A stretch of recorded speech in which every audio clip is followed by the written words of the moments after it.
Whiterun is the capital city of Whiterun Hold, which covers the central parts of the province. It's a fairly interesting area in the province, but we will cover that in another video. For now, we will focus on the capital itself. Whiterun is seen as the most pure Nordic city in Skyrim. Its people live what they call the true Nord way of life, which is a simple and harsh life. Now, on how Whiterun was actually founded. You see, a long time ago, the elves lived in peace with the residents of Skyrim back in the day. However, they saw that humans were reproducing way faster than them because of their faster reproductive system, and this scared the shit out of them, thinking that they were going to be outnumbered soon. This made the elves perform a human genocide, known to this day as the Night of Tears, in which almost all human life was decimated in Skyrim. The lone survivor, and excuse me if I don't pronounce this right, Isgramor and his two sons came back years later with an army to take back Skyrim and pay back the elves for their genocide. This army was called the Companions. Now, after they pretty much committed genocide themselves by killing most elves in the province, they all went their own ways. Jeek of the River, which was one of the captains in the army, found the Skyforge. They loved the fact that it had some sort of magicalness to it, and was pretty good at making weapons, so they decided to build their camps around it, which later turned into Whiterun. We will talk more about this Skyforge a little bit later, relax. Now, Whiterun is the first capital city that you get to meet in the campaign, which makes it dear to our hearts as the first big walled city that you encounter. Interestingly enough, Whiterun was once considered to be Skyrim's equivalent to the Imperial city from Cyrodiil. That's a little hard to grasp, as we all know from Oblivion just how freaking epic the Imperial city was. But regardless, it is said that harassment from horn bandits, the civil war, excessively harsh winters, and constant frost troll attacks diminished this once proud city. The city is home to two very important and old families, the Greymanes and the Battleborns. 10 septims tomorrow, baby Battleborn, or I'm gonna bloody your nose and your lip. No, please! I really don't have any money, Brave. These two families' dynasties can be traced back to the old companions, and they used to be very good friends with each other because of that. That is, until the Civil War. We Battleborns have been here since the beginning, along with the Greymanes. Our family's been closest kin for generations, but Ulfric's Stormcloak's uprising has divided us. The Greymanes support the Stormcloak Rebellion, and in turn are separatists. They want Skyrim to be independent from the Empire, while the Battleborns are Imperial loyalists. In turn, oppose the Stormcloaks. Because of this, the two families are in feud with each other, and you, as the player, will get to decide which band to choose. Depending on your actions and decisions you make in quest, their dialogue towards you will change, as well as their hostility towards you. Well met, kinsman. Now, this brings us to Whiterun's official allegiance as far as the Civil War goes.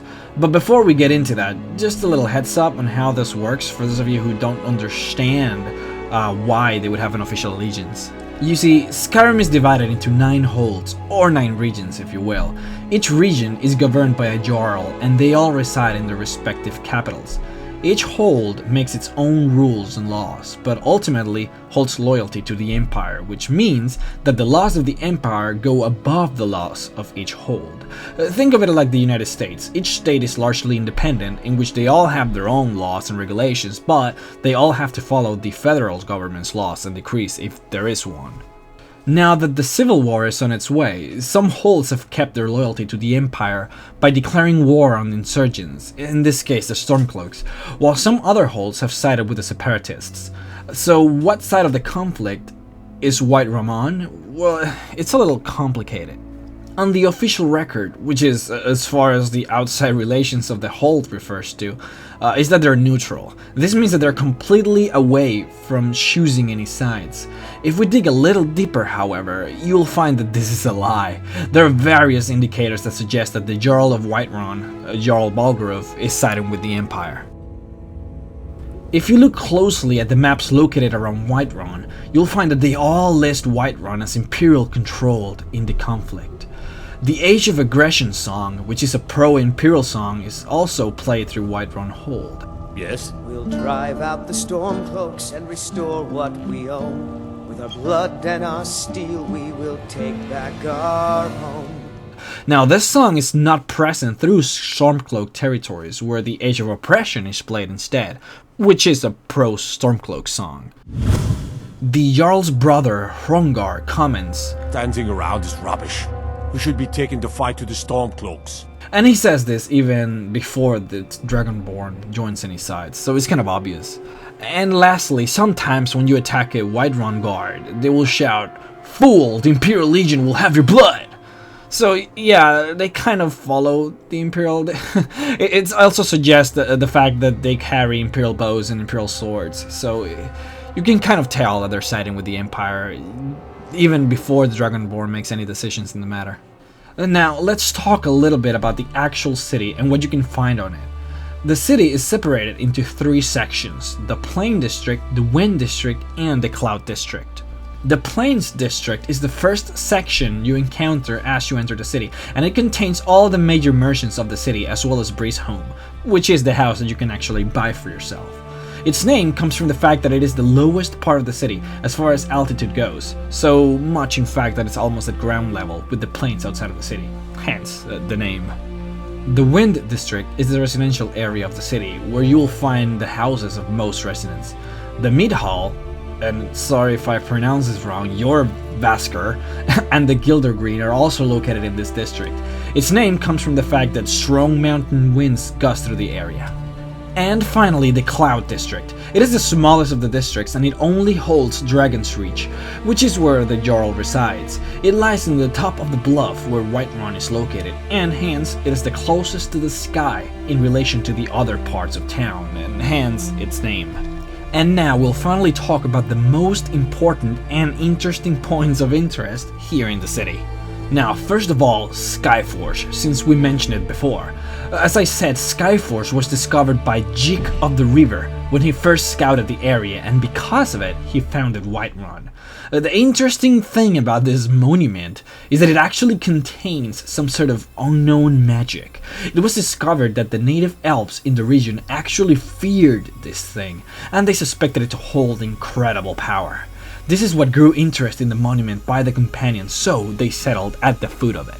The monument contains a forge, which is used to create the weapons for the Companions Guild, which resides in Whiterun. The Companions are similar to that of the Fighters Guild on Cyrodiil as far as how they work here on Skyrim as a guild. Anyways, by completing some quest for the Companions, you get the ability to gain a free Skyforge weapon from Irilun Greymane, which is the blacksmith that operates the forge. The Skyforge weapons are on par quality-wise with elven weaponry. You will also get the ability to use the forge if Erlun likes you enough.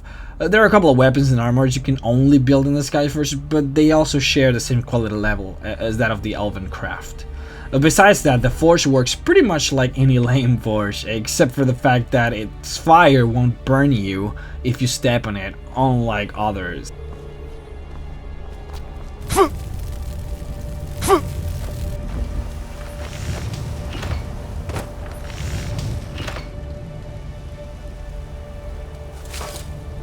Hey, I'm testing something, man, don't judge me.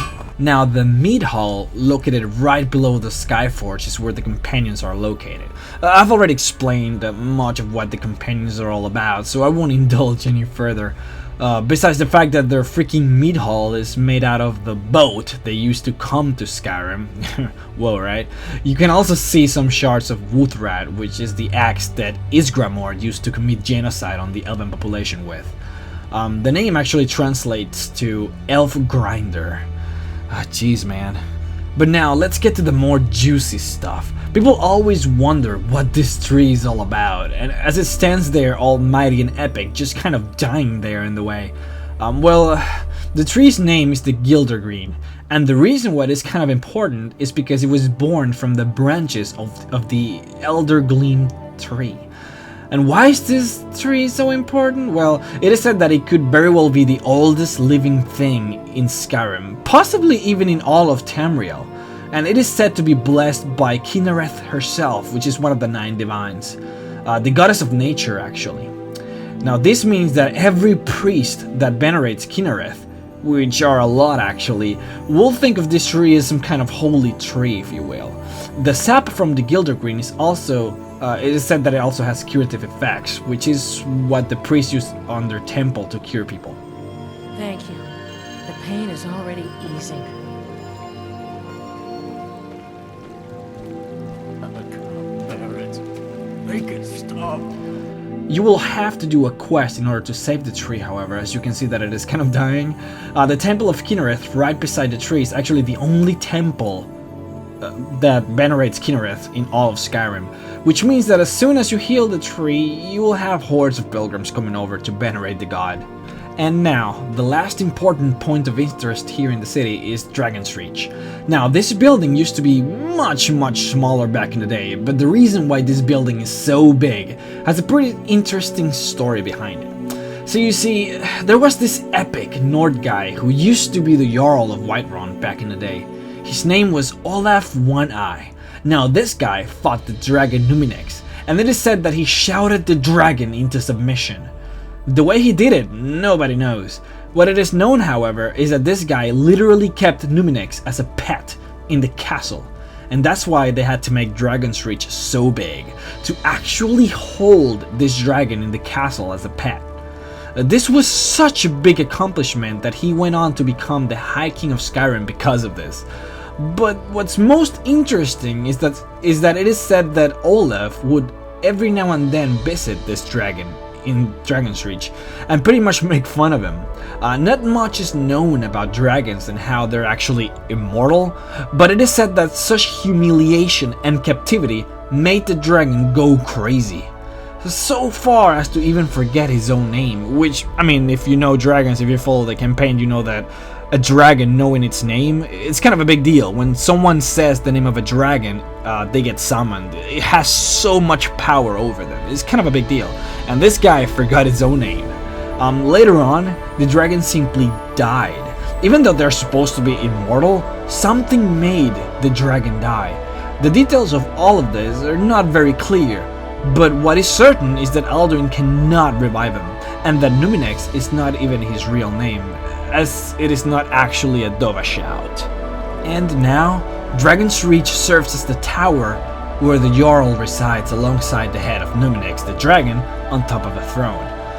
Besides what I just said, there's no much else to say. The design of the hold is pretty neat. It's supposed to resemble a nice ornate wooden style that resembles the Great Nord longhouses of the olden days, and it represents the political power of Whiterun.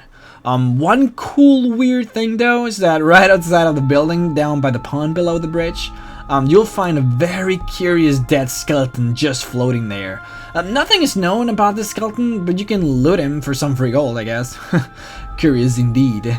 Oh, and a little help for those getting started. On the Jarl's quarters, there is an elven sword that can be taken from inside a master locked display case as early as level 1, so get your lock picking on, folks. So there you guys have it. The first capital city you encounter broken down. Definitely my place to go for shopping and buying a house. It's just that Whiterun has a pretty authentic chill feel that other cities just don't have. Other cities tend to be noisier and or colder looking or depressing. Whiterun just gets it right with the Nord feel. Oh, and if you like werewolves, something tells me this is the place for you to go. See you guys next time.